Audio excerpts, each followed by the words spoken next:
त्या ठिकाणी पक्षप्रवेश सोहळा होणार आहे भावांनो. तुम्ही सांगता का?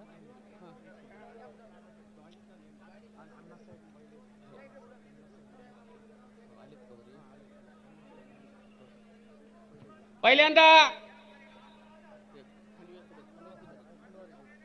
यानंतर आपल्या गंगापूर विधानसभा मतदारसंघाचे दोनदा आमदार राहिलेले माननीय अण्णासाहेबजी माने यांचा पक्षप्रवेश आदरणीय चंद्रशेखर राव तेलंगणाचे मुख्यमंत्री केसीआर हे करतील. यानंतर संतोषजी माने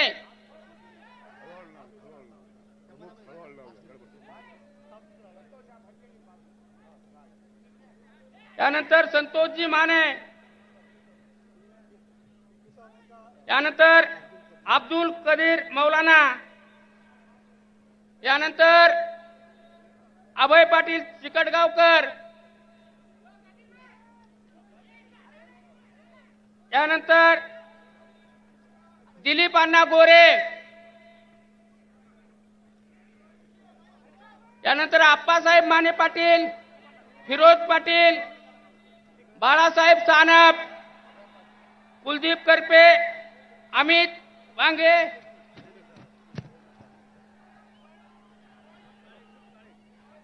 विनोद काळे माजी सभापती व या ठिकाणी संभाजीनगर शहरामधील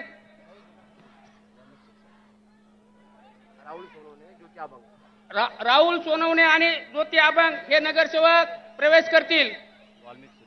वाल्मिक शिरसाट हे सुद्धा यानंतर प्रवेश करतील. अरविंद कल्याणकर, बालू मस्के, भारती महेंद्र सोनवणे, भास्कर बिलाल खान, दिनेश सुखदेव, फरकुद्दीन फकीरचंद काळे, गायकवाड दिलीप गीताराम काळे, हनुमंत हाजी ईसा किरोशी. चलो, यानंतर सगळ्या मागच्या नगरसेवकाला व राहिलेल्यांना मी विनंती करतो, प्रत्येकाने आता लाईनने येऊन हा पक्षप्रवेश सोहळा करून घ्यावा. याचा मागचे सगळे, कारण एवढ्यांचे जर सगळ्यांचे नावं घ्यायच्या मधल्या जवळपास 100 ते 150 लोकांची जॉईनिंग आहे. प्रल्हाद राठोड यांचा सुद्धा या ठिकाणी पक्षप्रवेश सोहळा होणार आहे. जयमल सिंग रंधवाजी यांचाही पक्षप्रवेश होईल.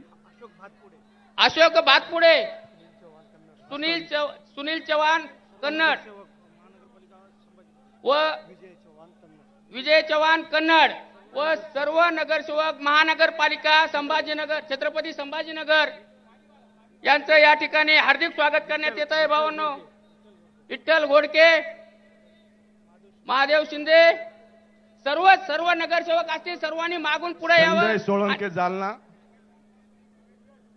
पुंडलिकराव उकरडे, सर्वांनी लाईन मध्ये यावं.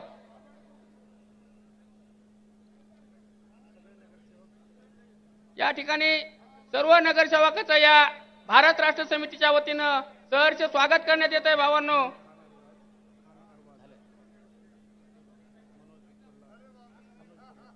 मनोज मुल्ला,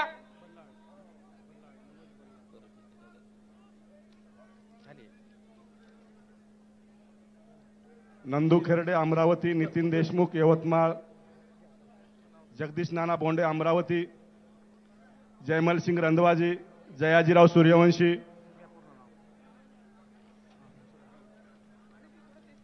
ये पड़ रही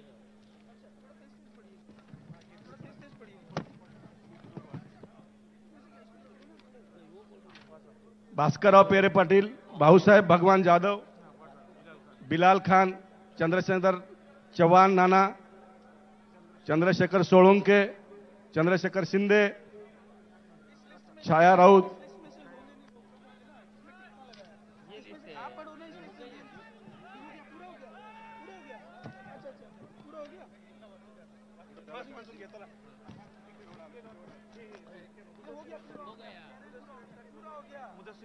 मुदस्सिर अंसारी, नाना बच्चू, नरेश शेट्टी, निखिल भाऊसाहेब कुलकर्णी,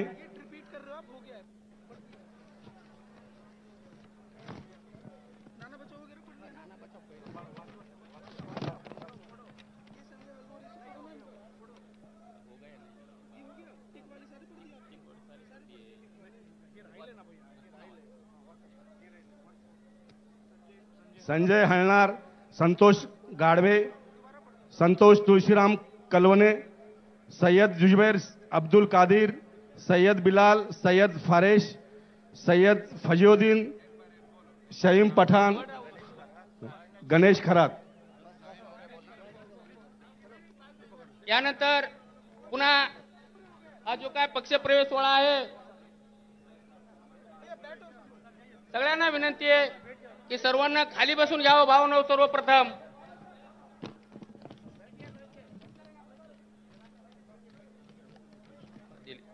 कृपया प्रवेशाचे कोणी राहिला असेल तर कृपया आपण जावं. नाव घेतलं नसेल तरी जावं. ज्यांचं कोणी नगरसेवक असेल, सभापती असेल किंवा विविध पक्षाचे पदाधिकारी असेल, चुकून कोणाचं नाव जर राहिलेलं असेल तर त्यांनी कृपया पुन्हा स्टेजवरून यावं, जॉईन करून घ्यावं. भावानो, अगोदरच या सभेला वेळ झालेला आहे.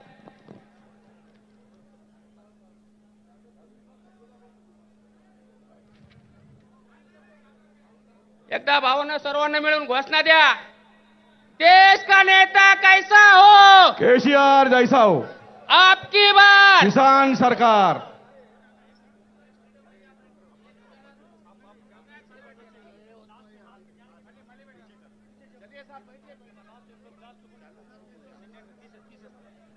यानंतर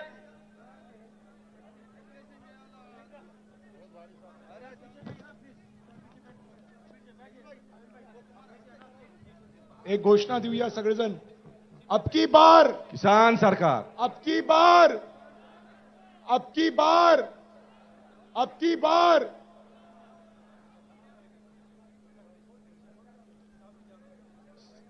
सन्माननीय मुख्यमंत्री के चंद्रशेखर राव यांनी या ठिकाणी महाराष्ट्रामध्ये टाळ्या वाजवून या शेतकरी पक्षप्रवेश सोहळ्याचं स्वागत करावं. शेतकरी भावांनो. एकजुटीचा विजय असो, शेतकरी एकजुटीचा विजय असो. आपकी बार किसान आपकी सरकार, बार. किसान सरकार, देश का नेता कैसा हो, केसीआर जैसा हो. जय जवान, जय किसान, जय जवान. जय किसान. BRS party. यानंतर सन्माननीय यानंतर या शेतकऱ्यांचे मसिहा आणि भारत राष्ट्र किसान समितीचे भारत राष्ट्र समितीचे संस्थापक अध्यक्ष, तेलंगणाचे मुख्यमंत्री आदरणीय के चंद्रशेखर राव हे भावांनो आपल्याला सविस्तर मार्गदर्शन करतील. मी त्यांना विनंती करतो की त्यांनी या सभेला संबोधित करावं. सर्वप्रथम थोडा एक चूक, ह्या सोळंके सरांचं, प्रदीप सोळंके सरांनी एक पुस्तक प्रकाशन केलंय, त्याचं प्रकाशन होईल.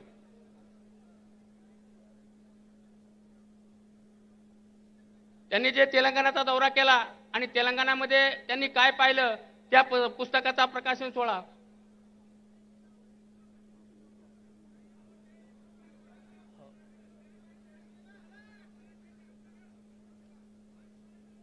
या पुस्तक प्रकाशन सोहळ्याचं स्वागत आपण टाळ्या वाजवून करावं. भावांनो, ही तुम्हाला विनंती आहे. धन्यवाद. यानंतर या सभेला संबोधित करण्यासाठी शेतकऱ्याचे पंचप्राण आदरणीय केसीआर साहेब हे आपल्याला येत आहेत. भावांनो, देश का नेता कैसा हो, देश का नेता कैसा हो.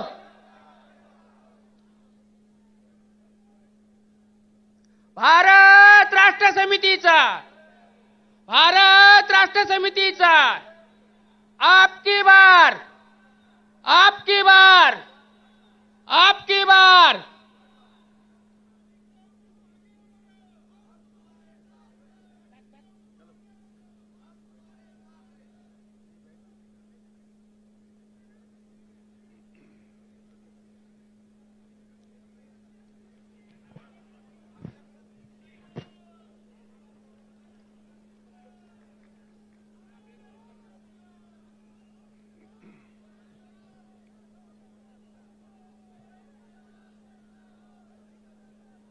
महाराष्ट्र के इस पावन धरती को मैं प्रणाम करता हूं.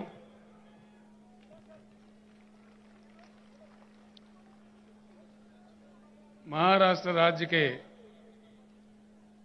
भारत राष्ट्र किसान समिति के अध्यक्ष आदरणीय श्री मानिक कदम जी, सीनियर नेता लोहा के एक्स-एमएलए श्री शंकर अन्ना दोंगड़े जी, श्री अन्ना साहेब माने पाटिल जी, श्री अब्दुल कदीर मौलाना जी, श्री हर्षवर्धन जाधव जी, श्री आबाई पाटिल चिटगांवकर जी, श्री संतोष माने जी, श्री अप्पा साहेब माने जी, हरिभाव राठौड़ जी, दिलीप अन्ना गोरे जी, श्री प्रवीण जेतवाड़ जी, शिवराज बंगर जी, श्री फिरोज पटेल जी, लगता है फिरोज पटेल का आवाज ज्यादा है।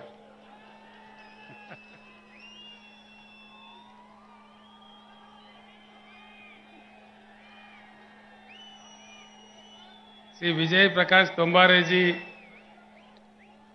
श्री बाला साहेब सनाप जी, श्री कुलदीप करपे जी और तेलंगाना राज्य से मेरे साथ आए हुए हमारे सीनियर नेता बीआरएस पार्लियामेंट्री पार्टी के लीडर श्री केशवराव जी, हमारे आदरणीय एमपी श्री बीवी पाटिल जी, आदरणीय एमपी श्री संतोष जी, मेरे साथ आए हुए एमएलए एमएलसी, हमारे तेलंगाना राज्य के भूतपूर्व चीफ सेक्रेटरी जिन्होंने तेलंगाना मॉडल बनाने में, तेलंगाना राज्य बनाने में मेरे साथ जो 24 घंटा काम किए थे, ऐसे महान शख्सियत भूतपूर्व चीफ सेक्रेटरी श्री सोमेश कुमार जी और सभा में समन्वित सारे बुजुर्गों को, भाइयों को, बहनों को मैं प्रणाम करता हूं। सबसे पहले अभी हुआ है ईद, समाज में जितने भी हमारे मुसलमान भाई है, बुजुर्ग है, मैं आप तमाम लोगों को तहे दिल से ईद मुबारक पेश करता हूं।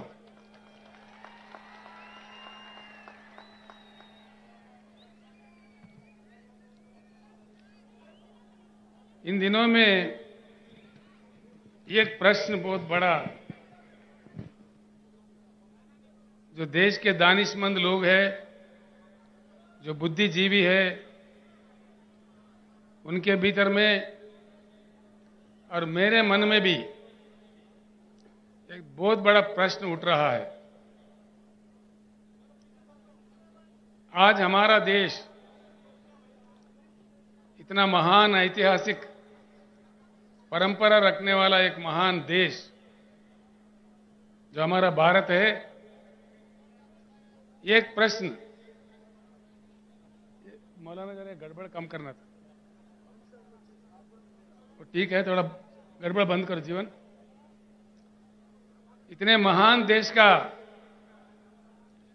आज का हमारा देश का लक्ष्य क्या है? भारत का कोई गोल, कोई लक्ष्य है या भारत अपना लक्ष्य खो बैठा है?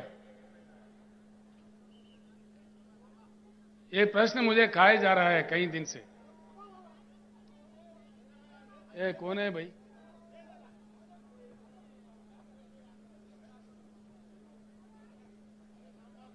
गड़बड़ बन जाए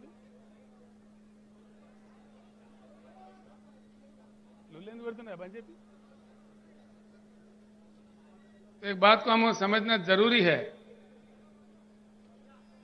सबसे पहले मैं आपसे एक प्रार्थना करूंगा, जो मैंने नांदेड़ में भी किया था, लोहा में भी किया था, आज फिर एक बार अपनी बात को दोहराता हूं। जितने भी सभा में लोग आए हुए हैं, मैं आपसे प्रार्थना करता हूं, मेरे जो भी बात है यहीं सुन के यहीं इसको भूल मत जाइए। आप अगर शहर से हो, आपके बस्ती में जाने के बाद आप अगर देहात से हो, अपने गांव जाने के बाद अपने लोगों के भीतर इसका चर्चा जरूर कीजिए और सच जानने का कोशिश कीजिए।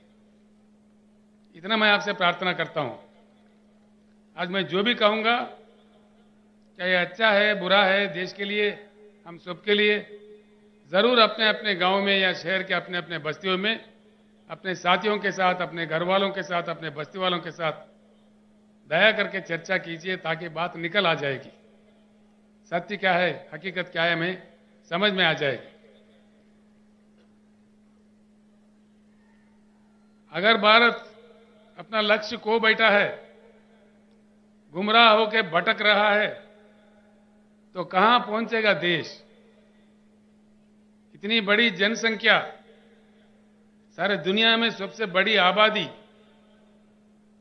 बिना लक्ष्य का समाज, बिना लक्ष्य का देश का अंजाम क्या होता है और वो कहां पहुंचता है?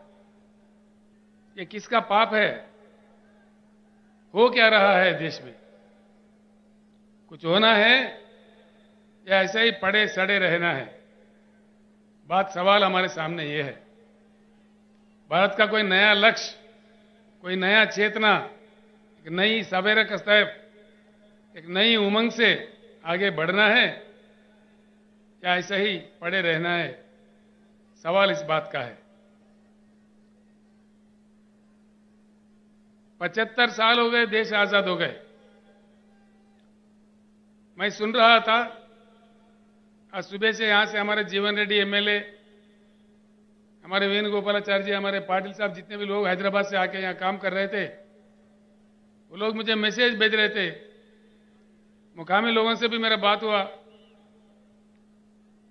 शहर में 8 दिन में एक बार पानी आता है।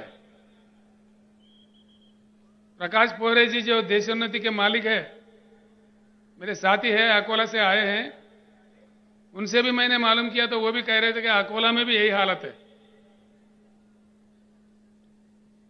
फिर कहां ठीक है? महाराष्ट्र राज्य में इतने नदियां निकलते हैं, शायद ही किसी राज्य से हिंदुस्तान में नहीं निकलते। गोदावरी है, कृष्णा है, पेनगंगा है, वेनगंगा है, मंजीरा है, भीमा है, घटप्रभा है, पंचगंगा है, मूला है, प्रवरा है, कितने कितने नदियां निकलते हैं। इतने नदियां निकलने वाले एक बलवान financial capital of India, Mumbai साथ रखने वाले राज्य पीने का पानी नहीं दे सकता। ऐसे हालात में भी हम लोग क्या मुतमैन हैं? दया करके सोचिए, जनता क्या मांग रहे है? कोई सोने का ईंट थोड़ी मांग रही है, चांद सितारे थोड़ी मांग रहे। पीने का पानी भैया। इतनी लंबी लंबी भाषण के बाद, इतनी सरकारें बदलने के बाद, क्या हंगामा, सियासी हंगामा देखने के बाद पीने का पानी तक हमको फराहम नहीं होता। ऐसी भारत आगे भी रहना चाहिए या बदलना चाहिए? बेरोजगारी बढ़ रही है, लाखों उद्योग बंद हो रहे हैं, लाखों श्रमजीवी जो उसमें काम करते हैं, कामगार लोग रोड पे आ रहे हैं, और देश में पूरा जातिवाद, धर्मवाद, लिंग भेद खेल रहे हमारे आंखों के सामने। रोज बरोज हम देख रहे हैं। जो धनवान है, अमीर है, और अमीर होते जा रहे। एक ही साल में 10 लाख 12 लाख करोड़ के करोड़ोपति अरबोपति बन रहे। जो गरीब है और गरीब होते जा रहे। ये सब कड़वे सच है, आपके हमारे आंखों के सामने है। ये कोई मैं कहानी नहीं बता रहा हूं, जो रोज हमारे को देखने को मिलता है। ये कोई माने या ना माने, ये कड़वा सच है। ये सारे जो भी चल रहा है, ऐसा ही चलना चाहिए या इसका कुछ इलाज होना चाहिए? इलाज होना चाहिए। किसी भी देश में कभी कोई बीमारी लगती है,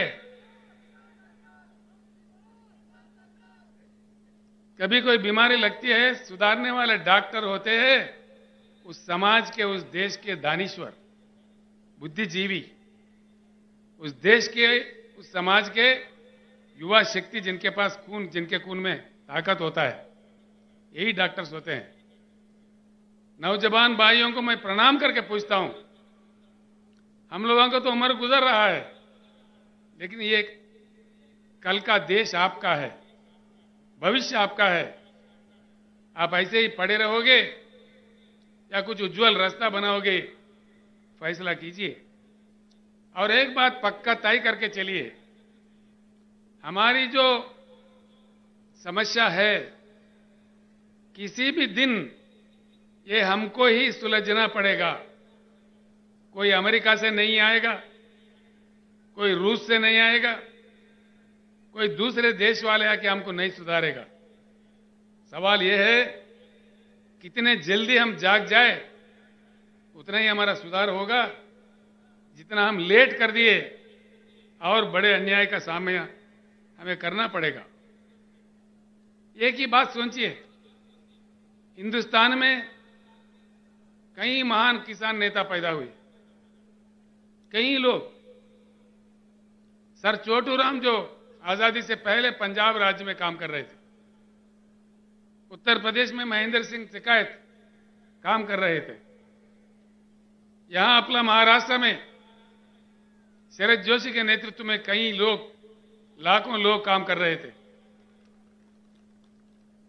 कर्नाटक में प्रोफेसर नंजुंडा स्वामी, तमिलनाडु में नारायण स्वामी जी, आज पंजाब में राजोवाल जी, और मंच पर बैठे हुए हमारे भारत किसान समिति का राष्ट्रीय अध्यक्ष श्री गुरनाम सिंह चढ़ोनी जी, ये सारे लोग लड़ते रहे। आखिर एक बात सोचिए, हिंदुस्तान में अगर लोकतंत्र है, लोकशाही है, तो 13-13 महीने किसानों को क्यों दिल्ली में, देश के राजधानी में धरना करना पड़ता है? कितनी दुर्भाग्यपूर्ण है। ये क्या स्थिति है? ये लोकतंत्र है? 13 महीने के बाद, 13 महीने के दौरान में 750 किसानों का मृत्यु हो गया। 750 लोगों को मरने पड़ते हैं इस देश में, जिसमें लोकतंत्र हम कहते हैं। ये क्या तमाशा हो रहा है देश में? उसके बाद प्रधानमंत्री खुद माफी मांगते हैं, कानून वापस लेते हैं। अभी और 13 महीने गुजर गए, होता कुछ नहीं है। क्या ये लोकतंत्र है, लोकशाही है? किसानों का ये मान्यता है? मतलब क्या है? कुछ ना कुछ दाल में काला है। ये बात मैं किसी और जगह कहा तो वो लोग कह रहे थे दाल में काला है, ये पुरानी बात है भैया, अब तो पूरा दाल ही काला है। तो मतलब क्या है? जरूर कुछ इलाज की जरूरत है, कुछ ना कुछ परिवर्तन की जरूरत है। भारत को बदलना चाहिए, बिल्कुल बदलना चाहिए। भारत को परिवर्तन बहुत आवश्यक है, बहुत जरूरी है। जब तक हम परिवर्तित नहीं होंगे, हमारा किस्मत नहीं बदलने वाला है। एक उच्च गुणवत्ता वाली परिवर्तन, यानी कि एक पार्टी हार गया, दूसरा पार्टी जीत गया, ये परिवर्तन नहीं होता भाइयों। उच्च गुणवत्ता वाली, जिस चुनाव के दरमियान, जिस चुनाव के जरिए जनता जीतती है, जनता मांगे सफलता मिलती है, वो सही जीत होता है। पार्टियों का जीत नहीं होगा। पार्टियां तो कहीं जीता है हमने, कहीं जीते, एक गया, दूसरा है, तीसरा है, चौथा है, कितने को जीता है अब तक हम लोगों ने? कितने पुड़ारी आए इस देश में, कितने नेता आए, कितने पार्टी आए, लेकिन समस्या जस के तस, समस्या का कोई समाधान नहीं। जिस देश में हर दिन सौों की संख्या में किसान आत्महत्या कर रहे हो, जिस राज्य में, जिस पावन धरती पे मैं खड़ा हुआ हूं, इतने नदियां निकालने वाले इस महाराष्ट्र राज्य में, अभी हमारे शंकर अन्ना बता रहे थे, रोज 6-7 किसान आत्महत्या कर रहे हैं। या प्रधानमंत्री को या राज्य के नेताओं को क्या पड़ी है? वो लोग तो अफ्रीका से शेर ला के दिखा रहे हैं हमारे को। अरे भाई, ये हमारे किसान शेर मर रहे बोले तो देखो देखो, ये अफ्रीका का चीता है, ये नमीबिया का शेर है, इसको देख के खुश हो जाओ। क्या समझ में आता है? समस्या का वो समाधान नहीं है। इसीलिए मैं हमारे शेतकरी भाइयों से और बहनों से हाथ जोड़ के विनम्र पूर्वक प्रार्थना करता हूं, जब तक हम खुद शेर नहीं बने, हमारा समस्या का समाधान नहीं मिलेगा। तैयार होना चाहिए।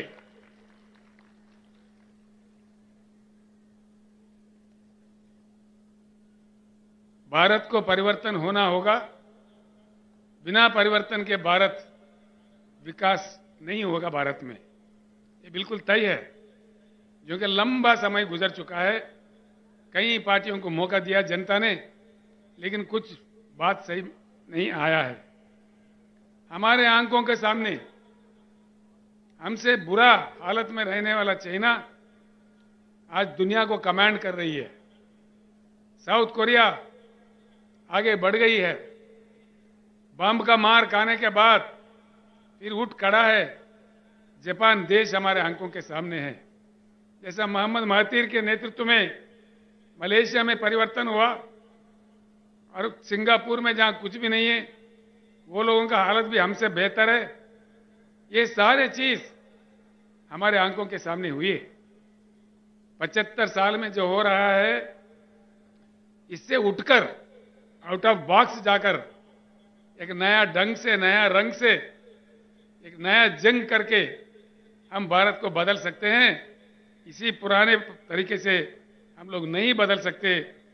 इस बात को समझने के लिए मैं आपको विनती करता हूं।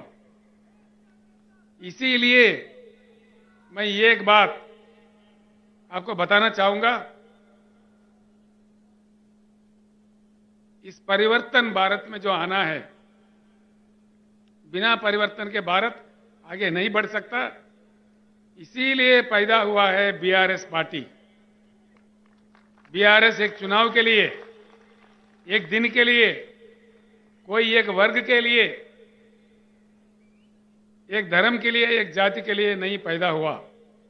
ये सारे भारतवासी जितने भी है, उनके हकों को लड़ने के लिए, उनके हकों के लिए बिल्कुल बीआरएस पैदा हुआ है। एक बात मैं यहां कहना चाहूंगा, जब भी नए पार्टी आता है, नया ताकत उभरने लगता है, पुराने ताकतें इकट्ठे होकर के भी हमला करने लगते हैं, साजिशें रचते हैं, अफवाहें फैलाते हैं, पुलिस को लगा देते हैं। लेकिन डरना नहीं है। अगर डरे तो हम आप भी आजाद नहीं होते थे, अब भी ब्रिटिश के गुलाम बने रहते थे। इसलिए मैं कहता हूं, फानूस बनकर जिसकी हिफाजत हवा करे, वो शमा क्या बुझे जिससे रोशन खुदा करे। ये डरने से बिरने से कुछ नहीं होगा। बिल्कुल, अगर हमारे जंग में नेकी है, हमारे जंग में ईमान है, तो जरूर हमारी जीत होगी। हम जीत के रहेंगे। क्योंकि भगवान हो या अल्लाह हो, अल्लाह के घर में देर है लेकिन अंधेर कभी नहीं है। इसीलिए हमको आगे बढ़ना चाहिए। इसीलिए आया है बीआरएस पार्टी। और बीआरएस पार्टी परमानेंट ऑफिस हमने खरीदा है नागपुर में। हमारे अभय भाई और लोग यहां पे भी परमानेंट ऑफिस खरीद रहे हैं, कोई किराए वाला नहीं, बिल्कुल परमानेंट। बीआरएस काम करता रहेगा। जब तक भारत पूर्ण परिवर्तन नहीं होगा, तब तक ये लड़ाई जारी रहेगा। भाइयों, मैं आपका ज्यादा टाइम मतलब नहीं लूंगा। 2 बातें मैं समझा दूंगा आपको, सिर्फ 2-3 बातें। ये समझने की बात है। एक अजीब बात है, पानी नहीं है शहर में। प्रकाश पोरे कह रहे अकोला में नहीं है। कोई वकील साहब आए थे पूना से, पूना में भी सही नहीं है, देहात में तो है ही नहीं है। फिर ये क्या चक्कर हो रहा है? हो क्या रहा है हिंदुस्तान में? किसान हमारे क्यों आत्महत्या कर रहे हैं? दया करके सोचिए इस बात पे। इतना हमको गुमराह कर दिया है, खास तौर पर दो चीज, एक पानी, दूसरा करंट, बिजली। पानी, हिंदुस्तान के जो कृषि योग्य भूमि है 41 करोड़ एकड़, और जो पीने का पानी चाहिए और जो उद्योग के लिए चाहिए, इन सब के लिए जितना पानी चाहिए उससे डबल पानी हिंदुस्तान में अवेलेबल है। फिर भी देश क्यों वंचित है? आप लोग सोचिए। ये नहीं है कि पानी नहीं है, फिर क्या नहीं है? राजनेताओं का इच्छा शक्ति नहीं है, देश के प्रधानमंत्री का इच्छा शक्ति नहीं है, राज्यों के मुख्यमंत्रियों का इच्छा शक्ति नहीं है। बस चल रहा तो चला रहे, भगवान के भरोसे चल रहे। ये कब तक चलेगा? ये किसानों का आत्महत्या रुकना चाहिए। ऐसे हम शमशान जाते रहे।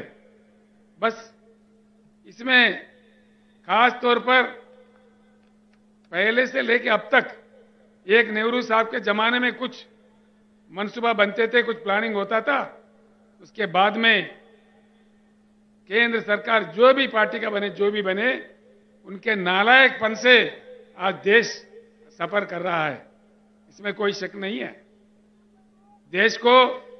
देश में जो उपलब्ध है पानी, जो हमारा अपना संपत्ति है, जो जनता के हक में है, ये समंदर में बहे जा रहे हैं और हमारे सरकारें तमाशा देख रहे हैं। देश में अगर पानी सही तरीके से सिंचन के लिए, पीने के लिए, उद्योग के लिए, अन्य चीजों के लिए आना चाहिए तो बढ़िया बांध बनाना चाहिए, बहती नदियों को रोकना चाहिए। एक बात मैं आपको बताता हूं, आप शायद विश्वास भी नहीं कर पाओगे। जिम्बाब्वे एक देश है, बहुत छोटा देश है, जहां 6,500 टीएमसी का रिजर्वायर है। 6,500। पैटर्न जो जयकवाड़ी है, यहां से नजदीक में है, आप तमाम लोग देख चुके हैं। 100 टीएमसी है उसका। यानी कि जिम्बाब्वे जो रिजर्वायर की मैं जिक्र कर रहा हूं, वो पैटर्न से 65 बार बड़ा है, 65 बार। हिंदुस्तान बाढ़ भी देख चुका है, सूखा भी देख चुका है। तो जिम्बाब्वे जैसा हमारे पास कम से कम 3-4 रिजर्वायर तो होना चाहिए, देश को बाढ़ से बचाने के लिए, सूखा से बचाने के लिए, लेकिन नहीं करते। पानी का तमाशा, पानी रखते हुए देश को नहीं दिया जा रहा है। इसके बीआरएस का ये लक्ष्य है, पूरे देश में आज जो पानी की पॉलिसी है उसे बंद करना चाहिए। नया रचना, नया कानून जब तक नहीं लाया जाएगा, ये तमाशा ऐसा चलते रहेगा। हमारे खेते प्यासे रहेंगे, हम प्यासे रहेंगे, हमारे लोग भी 8 दिन के बजाय 15 दिन भी हो सकता है शहर में, फिर और बुरा हालत भी हो सकता है। इसीलिए अब सोचिए, एक बहुत अहम बात है, पानी को समझने में हमारे देश अभी भी पीछे है। पानी एक ऐसी चीज है जो किसी फैक्ट्री में नहीं बनाया जा सकता। पानी को इंसान नहीं बना सकता। पानी खुदा का, भगवान का देन है, जो अपने आप में आता है, प्रकृति देता है। बहुत ही मूल्य चीज है, उसको बहुत सेफ तरीके से इस्तेमाल करने का विद्या कई देशों ने सीख लिया है, लेकिन हमारे देश में नहीं सीखते, ना समझते, ना सुनते। तो इसीलिए पानी का पूरी पॉलिसी बदलना चाहिए और हर चीज के लिए भरपूर पानी। मैं ये एक बात कहता हूं भाइयों, दोस्तों, महाराष्ट्र में बीआरएस सरकार बनाइए, 5 साल के अंदर हर घर में नल के साथ पीने का पानी मिलेगा, ये मेरा वादा आपके साथ है। हर शहर में, हर छोटे से छोटे गांव में जो आज तेलंगाना राज्य में मिल रहा है, हमने किया है वहां पे। हर घर में हैदराबाद के जो बड़े अमीर, बड़े बड़े धनवान, अरबोपति रहने वाला जगह जो जुबली हिल, बंजारा हिल्स है, वहां का पानी वहां के अमीर जो पीते हैं, आदिलाबाद जिला का गोंड भी वही पानी पी रहा है। और ये बात महाराष्ट्र में भी संभव है। और ये भी मैं आपको वायदा करता हूं, जितना जल्दी हो सके उतना जल्दी हर एकड़ में भरपूर पानी किसानों को दिया जाएगा। ये मैं वायदा करता हूं आपसे, जो आज तेलंगाना में हुआ है।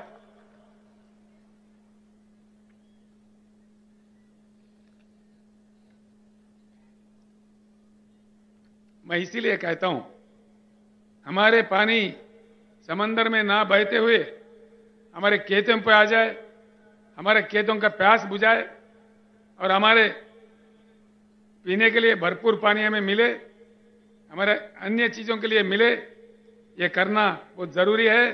इसके लिए रोना धोना बंद करना है, अब लड़ना सीखना है।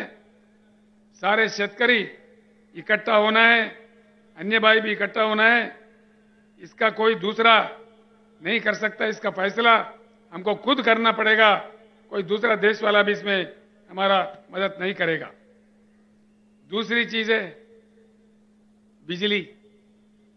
क्यों बिजली नहीं देते भाई, ये तो मुझे समझ में ही नहीं आता।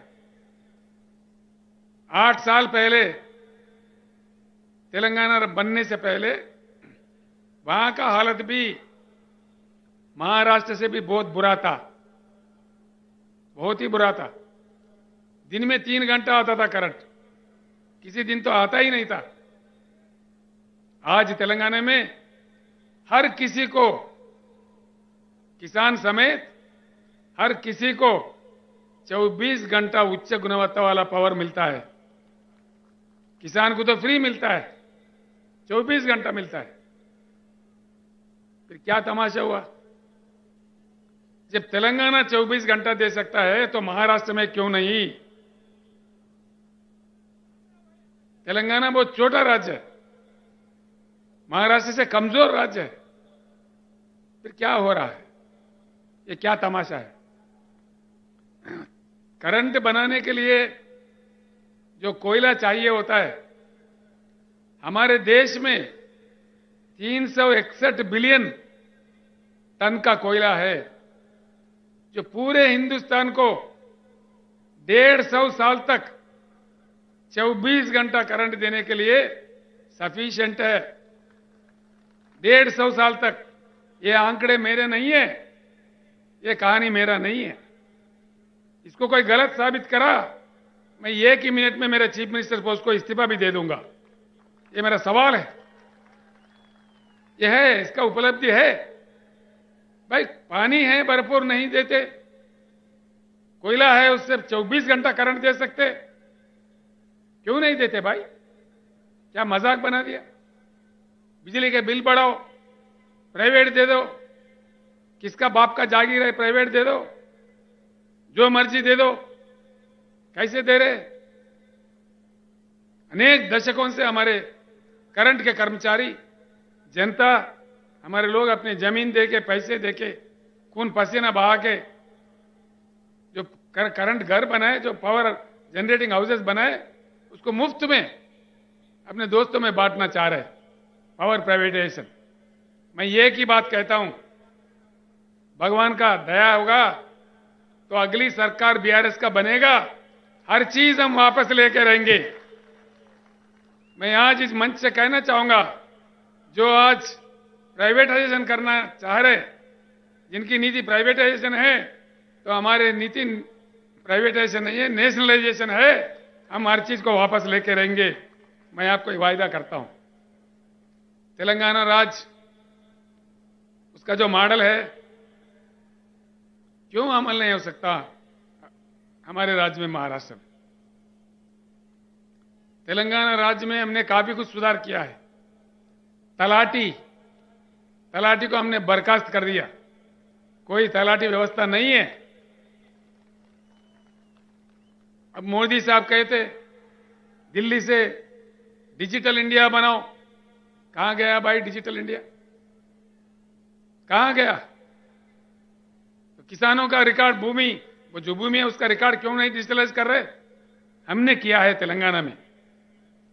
रजिस्ट्रेशन के लिए कई दिन सड़ने बढ़ने नहीं पड़ते, 15 मिनट में रजिस्ट्रेशन होता है।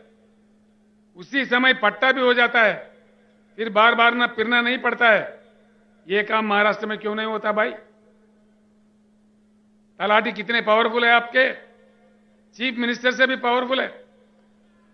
हमारे तोरट साहब कह रहे थे मेरे से, ये तो ब्रह्मदेव, महाराष्ट्र राज्य में उनको ब्रह्मदेव बोलते, जिसके जमीन चाहो जिसका किस्मत लिख देता है। ये क्या हो रहा है?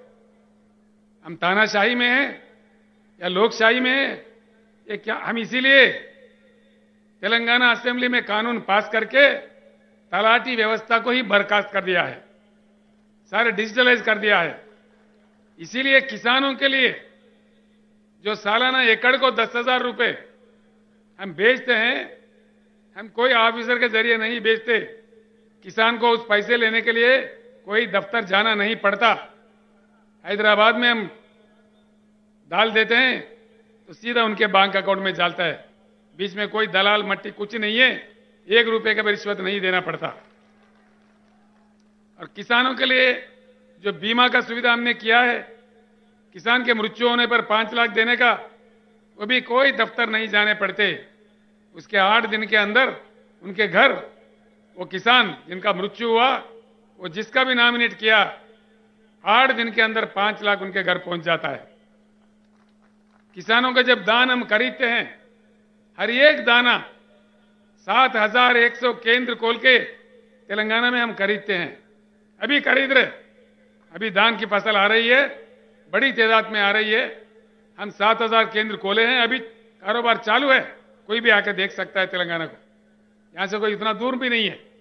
उसका पैसा भी सीधा किसान के बैंक खाता में जाता है, कोई दलालों का शिकार नहीं है। तेलंगाना में भी हालत इससे बहुत बुरा था। करंट नहीं था, पीने का पानी नहीं था, किसान भी हमारे आत्महत्या कर रहे थे। मैं कई बार रो पड़ा था, मैं भी जोश में आके मैं भी, अरे भैया मत मरो बोल के हाथ जोड़ के उनको प्रणाम किया। मैं 2-3 साल बचे रहो, मैं आपको बचा लूंगा बोल के रोते हुए भी मुझे बोलना पड़ा। ऐसा इतना बुरा हालत था। लेकिन आज एक कट्टरपन से हमने काम किया। आपके सामने बैठा हुआ है हमारे सोमेश कुमार जी, जो भूतपूर्व चीफ सेक्रेटरी है, साबिका चीफ सेक्रेटरी है तेलंगाना राज्य का। मेरे साथ उन्होंने काम किया, अभी रिटायर हुआ है। उनका काफी योगदान रहा वहां पे, ये चीजों को हासिल करने में, ये चीजों को किसानों को उपलब्ध करवाने में बहुत उनका योगदान है। हम ही ने किया है। महाराष्ट्र में क्या हुआ भाई? महाराष्ट्र का चीफ सेक्रेटरी नहीं है, सेक्रेटरीज नहीं है, कैबिनेट है, सब कुछ है, आमदार है, खासदार है, फिर यहां क्यों नहीं होता? सवाल यह है। मैं आपसे प्रार्थना यही करूंगा, इसीलिए इन चीजों के मद्देनजर ही मैंने आवाज दिया है, मैंने पुकारा है, अब की बार किसान सरकार। किसान भाइयों को मैं प्रणाम करता हूं। आप खेत जाना, हल चलाना सीखते हो, जानते हो, एक बार असेंबली की तरफ क्यों नहीं जाते? आप खुद आमदार क्यों नहीं बनते? आप खुद खासदार क्यों नहीं बनते? नेता, बड़े बड़े मोटे नेता नहीं चाहिए हमको, हम में से खुद नेता बनेंगे। अगर आप साथ दो तो बिल्कुल हम खुद नेता बनेंगे। किसान भाइयों को मेरा एक अपील है, अगर आप नहीं कर पाओगे, मैं सारे महाराष्ट्र किसानों को यहां से आवाज दे रहा हूं, आगामी जिला परिषद चुनाव आपके हाथ में है। शहर के वोट नहीं रहते उसमें, पंचायत राज इलेक्शन बोले तो देहाती वोट है, सारे वोट हमारे हैं। सारे के सारे जिला परिषद पे गुलाबी झंडा लहरा दो, क्या क्या भाग के नहीं आता मैं देखता हूं। आपके पीछे भाग के आ जाएगा। एक ही सभा नांदेड़ में हुआ तो असेंबली में बजट आ गया 6,900 करोड़, और कह दिया कि भाई किसान को 10,000 देंगे। क्या भीख दे रहे हैं? दो तेलंगाना में जब दे सकता है, एकड़ को 10,000 तो महाराष्ट्र में क्यों नहीं दे दीजिए। मैं यहाँ के मुख्यमंत्री जी से अनुरोध करता हूं, प्रार्थना करता हूं।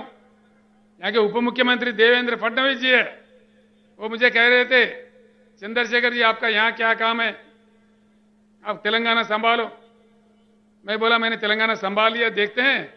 महाराष्ट्र में आ गया हूं, मैं भारत में कहीं भी जा सकता हूं। तेलंगाना का मॉडल मक्की का मक्की दे दो, मैं महाराष्ट्र छोड़ के मध्य प्रदेश चला जाऊंगा, मैंने बताया था, जो कि मेरा काम खत्म हो जाएगा। किसानों का जो मेरा मिशन है बीआरएस का, वो मेरा खत्म होगा और मैं सीधे ही मध्य प्रदेश चला जाऊंगा। यहां आप राज कर लो, देना है तो बोलो, दे दो। क्या बात है, महाराष्ट्र में धन की कमी नहीं है, मन की कमी है।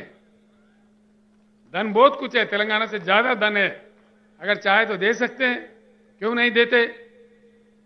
इसीलिए मैं आपको तरकीब बता रहा हूं, मंत्र बता रहा हूं।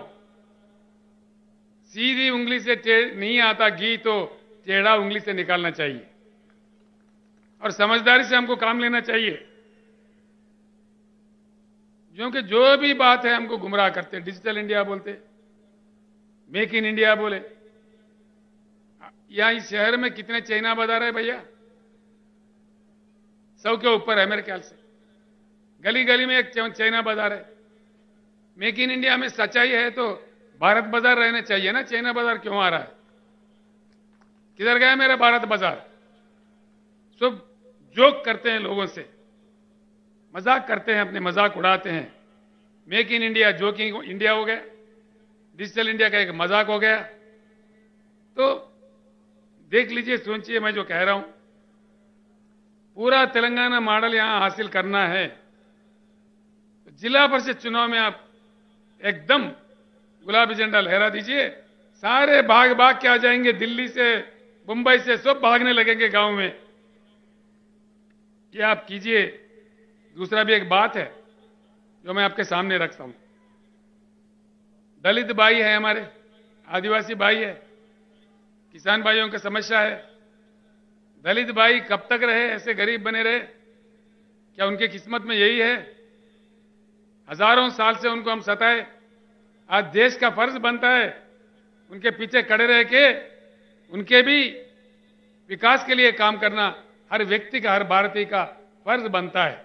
इसको हमें गर्व से स्वीकारना चाहिए। दलित भाई हमारे भाई है, इसीलिए हमने दलित बंधु काम भी शुरू किया है। फडणवीस साहब, आप भी दलित बंधु शुरू करो। महाराष्ट्र में मैं महाराष्ट्र छोड़ दूंगा, किसी अन्य जगह जाऊंगा। दीजिए दलित बंधु, क्यों नहीं देते?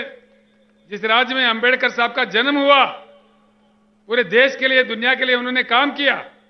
इसीलिए हमने अंबेडकर जी के यादगार में, उनके पूरे भारत में प्रतिष्ठावान 125 फुट वाला उनका मूर्ति वहां खड़ा किया हैदराबाद में।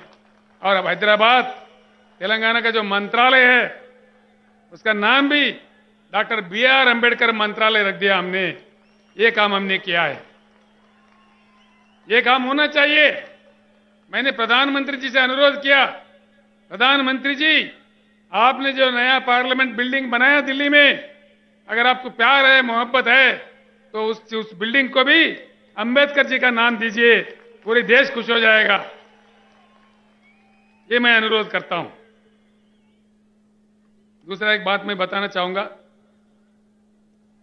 हमको किसी चीज की अपेक्षा है तो उसी चीज का हमको काम करना चाहिए। अगर फल खाना है, फल की अपेक्षा है, तो फल का पेड़ लगाना चाहिए ना, तभी फल मिलेगा। पेड़ कांटों का लगाओ, फल की अपेक्षा करो, कहां से मिलेगा भाई? मिलेगा? नहीं मिलेगा। दूध का अपेक्षा है, गधों को घास डालो और दूध से, गाय से दूध मांगो, मिलेगा? घास गाय को डालो तभी दूध मिलेगा। अब गधों को डाल के गाय के पास से दूध कहां से मांगोगे? तो जब हम काम कर रहे हैं, जब अपने वोट का इस्तेमाल कर रहे हैं, सही वोट देना चाहिए। किसको देना चाहिए? हमारे भलाई के लिए कौन काम कर रहा है, कौन तड़पता है, उनको देख के हमको काम करना चाहिए। तभी जाके हमारा एकता ही हमारा समस्याओं का समाधान है। खास तौर पर किसान भाइयों से, दलित भाइयों से मैं हाथ जोड़ के कहता हूं, आत्महत्या करना हमारा समस्या का समाधान नहीं है। हमारा समस्या का समाधान हमारे हाथ में है। हमारा वोट में इतना ताकत है, तो इसको एक बार के लिए अपना वोट अपने लिए इस्तेमाल करो। आप खुद सरकार बन जाओ, जो नीति हमें लिखना है लिखो, अपना किस्मत बदलने का पूरा प्रयास करो। आज के बाद मैं अपने भाषण खत्म करने से पहले मैं आपको बताना चाहूंगा, आज के बाद आप लोग सोचिए, अपनी जाति किसान जाति होना चाहिए, अपना धर्म शेतकारी धर्म होना चाहिए, अपना अस्त्र शस्त्र अपना वोट होना चाहिए, अपना लक्ष्य किसान सरकार लक्ष्य होना चाहिए, शेतकारी सरकार शेतकारी राज लक्ष्य होना चाहिए। ऐसा करके हम लोग किसान राज का स्थापित करते हैं, फिर आगे बढ़ते हैं। कैसा नहीं आएगा जैसा तेलंगाना में आया, नदी बाग के आया, वहां कोई पानी का पट्टी भी नहीं है, किसानों के लिए पानी पट्टी नहीं है, करंट के लिए कोई बिल नहीं है, फ्री में देते हैं, पूरे दान खरीदते हैं। ये सारी चीज यहां बहुत आसानी से किया जा सकता है। तेलंगाना का मक्की कॉपी करो ना भाई, खत्म हो गई बात, हो गई बात। और उसमें क्या है, कौन से ब्रह्म बोझ है उसमें? तो इसीलिए सब मिलके एक बार कहते हैं, अब की बार। आवाज सुनने में नहीं आ रहा, इतना ठंडा है महाराष्ट्र के भाई, शेर है महाराष्ट्र के। अब की बार, अब की बार, अब की बार।